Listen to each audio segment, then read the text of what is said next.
Hello and a very warm welcome. I'm Ruchi Sharma and we are here at the ABC-Conclave 2023 in Dubai, and I have with me a very special guest, Ms. Nadja, co-founder at AdLunam. Welcome to 3 TV, Nadja. Very, very happy to be here, Patricia. Thank you for having me. So with the onset of, kind of crypto winter, the VC funding investments, are drying up. Where are the funds flowing? Yeah, I think we have to first just position the fact that this is a really, really difficult time in the market. We've experienced bear markets before, but this one is just the crypto winter is extending beyond anyone's expectation. What we are seeing, before I get to where the funds are flowing, I just really want to emphasize that there are so many people building at this time. And I really just want to honor that, because I think it's very easy to build in a bull market. The money is flowing. Investors are chasing after you. It's a very different ball game when no one wants to invest. But I say that with a caveat, because it's not that nobody wants to invest. I think investors, VC specifically, they're taking a much more conservative approach at the moment, especially when you look at what is being built that is consumer facing versus what is infrastructure. So a lot of the funds that we are seeing at the moment flowing into infrastructure, because it is a long sum game. We know that consumer-facing products, especially at the moment, generally Web3 has an adoption problem. This is something that everyone in the industry is working on. Everyone is trying to solve. It is definitely something that there's a lot of challenges with. So VCs right now are mostly focused on protocols, on infrastructure, things that they know is going to require a longer time to come into fruition, but at the same time is really going to support the ecosystem from the ground up. At AdLunam, for example, we work with fantastic projects that don't at the moment want to launch because the market appetite is simply not there for their product. And a lot of these things are consumer facing.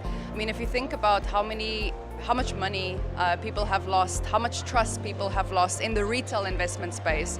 And we always see this when there's a huge growth spike during a bull market. There's all this massive hype. As soon as we get to the top and things start crumbling, and of course these are things out of our control, macroeconomic factors, all the scandals in the industry that we've experienced. So retail investors are really taking a step back. And I think that VCs are responding to this in the sense that they understand now is not the time to necessarily be investing in projects that is exclusively focused on the retail market, because that is going to take time.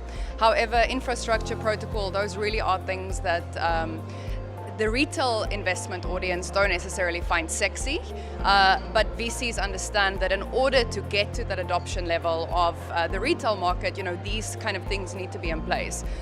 So there are companies like Wallet D, it's a company I work with, founded by the Monero team, the team that founded Monero. So they, for example, are working on an open source SDK for wallets. So this is the kind of thing that a retail investor might not find interesting or find sexy. However, as I said, VCs understand that, look, in order to get to this next level of adoption, we are going to support projects now that are focused on the underlying foundationals of the industry. So yeah, in a nutshell, that's kind of what I'm seeing in the space. Can you just tell us, for beginners, what all goes behind a seed funding round? How is the entire process?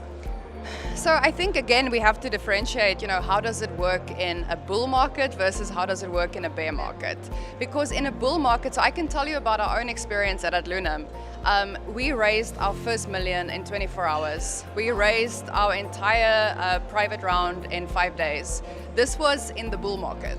VCs, we were turning down funds like you wouldn't believe. VCs were begging us to give them allocation as opposed to the other way around.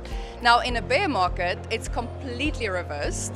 Now, it's that traditional sort of cliche of the founder knocking down the door of the VC.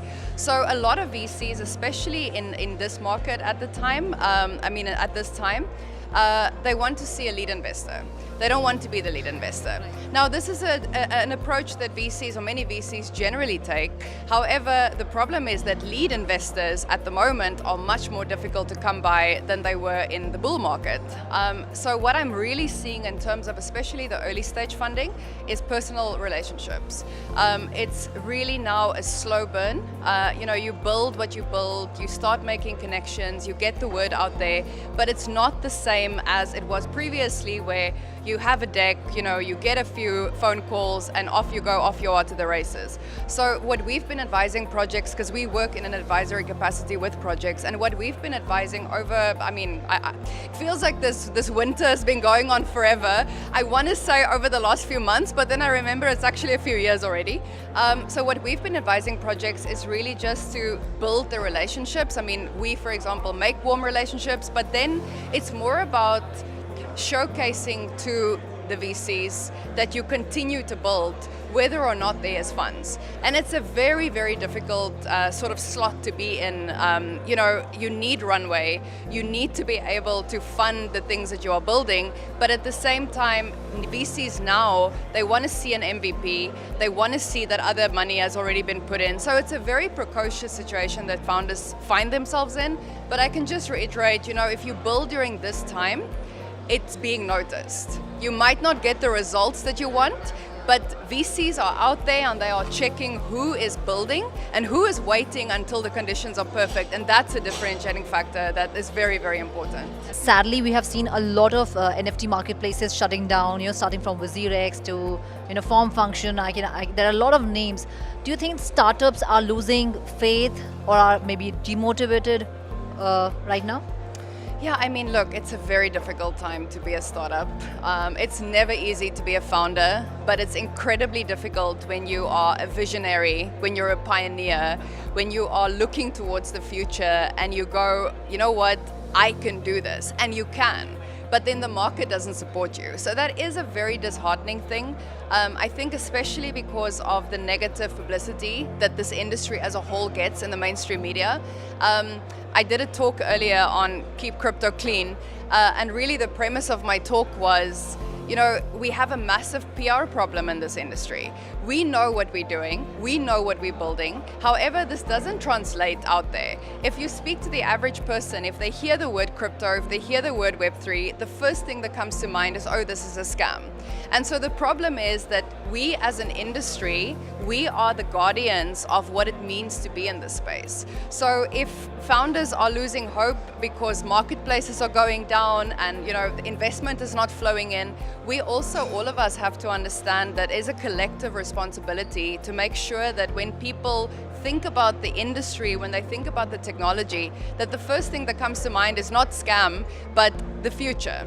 And it's a delicate balance, because the voice of people who do harm in this industry is, because of their consequences, much louder than the voice of people going out there talking about what they're doing, because it's much easier to hype onto negativity than it is to get behind vision and a long-term future. So we hope that Web3 becomes a more safe and secure space. Thank you so much for talking to us. It was a pleasure having you. Absolutely, to you as well. And yeah, just lovely to meet you, lovely to be at this incredible conference, and we'll meet again soon.